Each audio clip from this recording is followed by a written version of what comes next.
Hey guys, in this video we're going to take a look at multiplying mixed numbers and fractions. So in the previous video I showed you how you can take a mixed number and turn it into an improper fraction, which makes it a lot easier to multiply by other fractions. And that's simply because we multiply our fractions by multiplying the numerator and then multiplying the denominator and the denominator. So let's take a look at this example problem. So if we start with 3½ and we want to multiply that by 2/3. Okay, right now looking at it, that's not the easiest problem. So let's go ahead and turn 3½ into an improper fraction. So what do? We multiply 3 times 2, which is 6. We add our numerator 1 and get 7, and then our denominator is still 2. So now we have 7/2 times 2/3. And then that's simply a matter of our normal multiplying fractions problem. So we do 7 times 2 equals 14, and 2 times 3 equals 6. And if we were to simplify that, well, we can go ahead and turn it into a mixed number first. So 14 divided by 6. 6 goes into 14 twice. That's 12, and 14 minus 12 is 2. So we get 2 and 2/6, which simplifies to 2 and 1/3. Now, again, we can do the same thing as before, and we can simplify ahead of time. So if we were to do that, let's go ahead and make a little room for ourselves.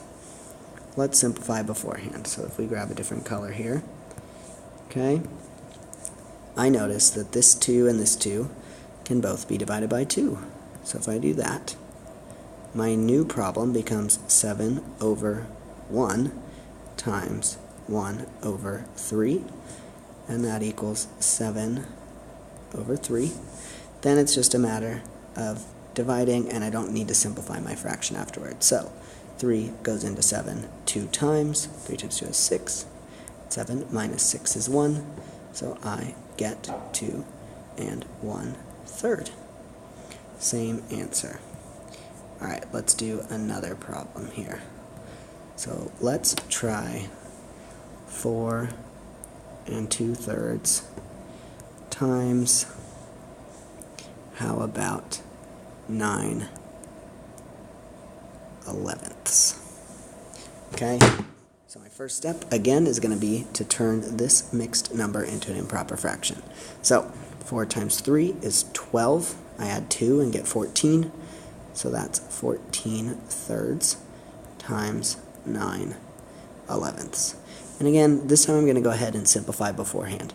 So looking at these, I notice that 9 and 3 both have a common factor of 3, so we'll divide those both by 3 here. 3 divided by 3 is 1, and 9 divided by 3 is 3. So our new problem would be 14/1 times 3/11. Okay, so 14 times 3.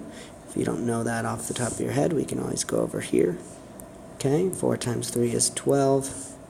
3 times 1 is 3, plus 1 is 4. And then we've got 1 times 11, which is 11.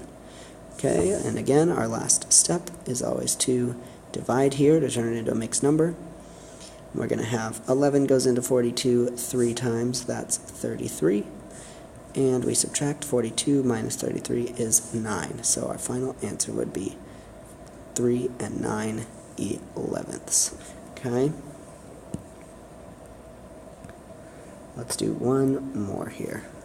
So how about 5 3/4 times 1/3. Okay, again, first step. Go ahead and pause here if you want to try to do it all on your own. So our first step would be 5 times 4, which is 20, plus 3 is 23, and we keep that denominator. So 23/4 times 1/3.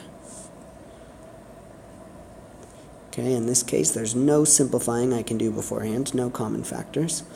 So 23 times 1 equals 23. 4 times 3 equals 12. Okay, then we're just going to divide. So we do 23 divided by 12. That goes in one time, and 23 minus 12 is 11.